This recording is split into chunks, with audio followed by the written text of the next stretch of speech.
Okay, everybody, welcome to my homework viewing tutorial. This is Mr. Catlin again from the middle school, and I'm going to walk you guys through how to access your homework online or with a CD. Those of you that are using the CD and have internet access and you can watch this tutorial, this will be a big help, obviously. If you're using the CD, I'll start there, then you're going to be accessing this little doodad right here.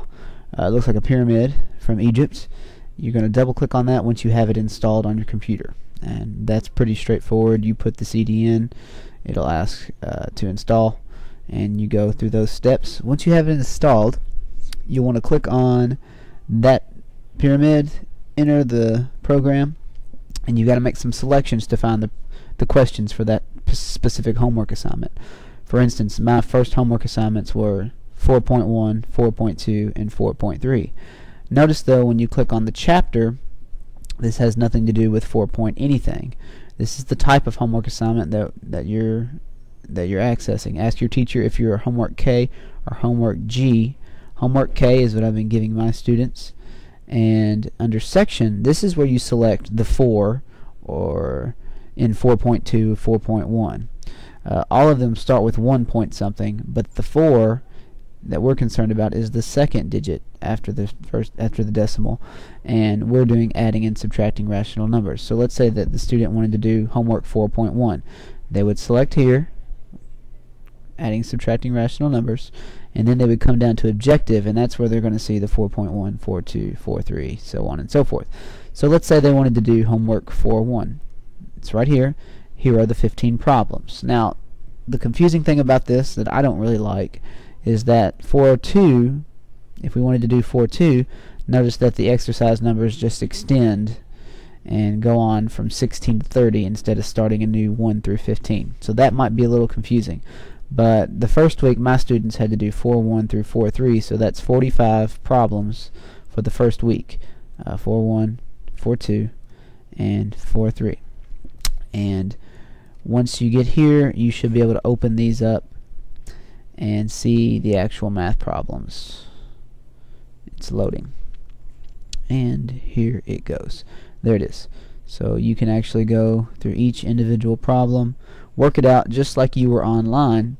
And if you're doing it all on the CD, I recommend that you get a paper copy, and you can use the online the CD tutorials to help you do the problems on paper, and then just bring them in to get graded.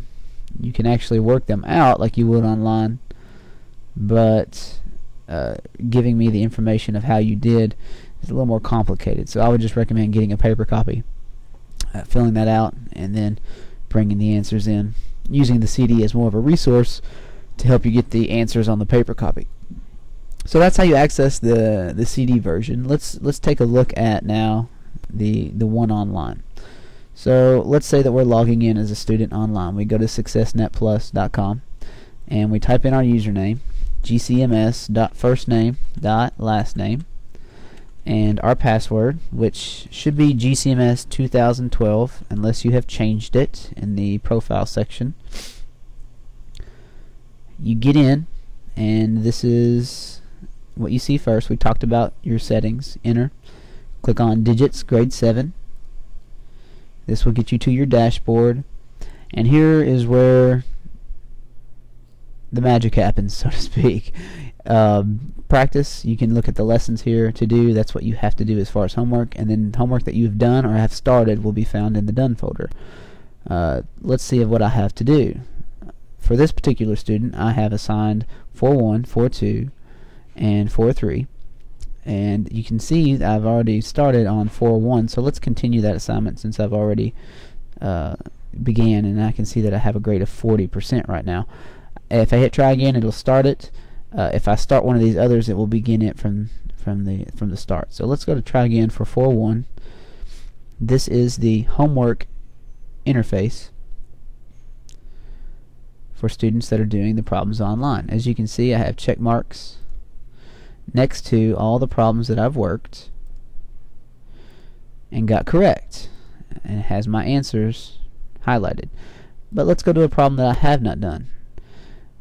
This one has a writing assignment. And for my students, when it says use pencil and paper to explain, you're doing your homework online, and you don't have to do the explaining on pencil paper and bring that into me.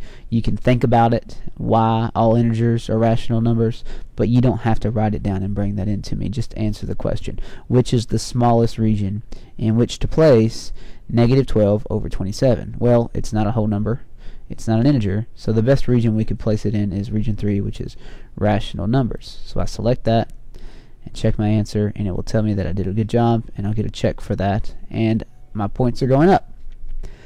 But let's say that I work a problem and I get it incorrect, and I start to look at negative 49 minus 28, and I say that, yeah, that's a whole number, even though it's not, and I select that, yeah, that's an integer, and yeah, sure, it's a rational number, why not?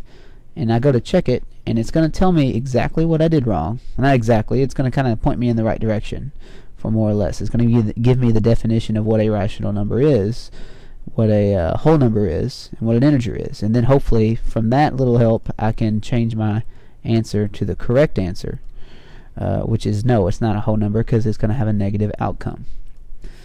But if you don't understand it after that point, you can always click on Help Me Solve This, and that will give you another problem, or give you the same problem and work you through it step by step.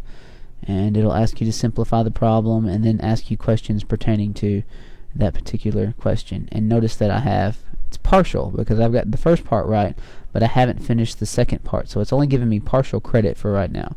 It's not a whole number, it is an integer, and it is a rational number. Some questions are two parts. Notice that it's asking me another question. And the difference that my friend made up here, the error that they made, is they said that it wasn't rational. Well, it is rational. Your friend did not classify it as a rational number.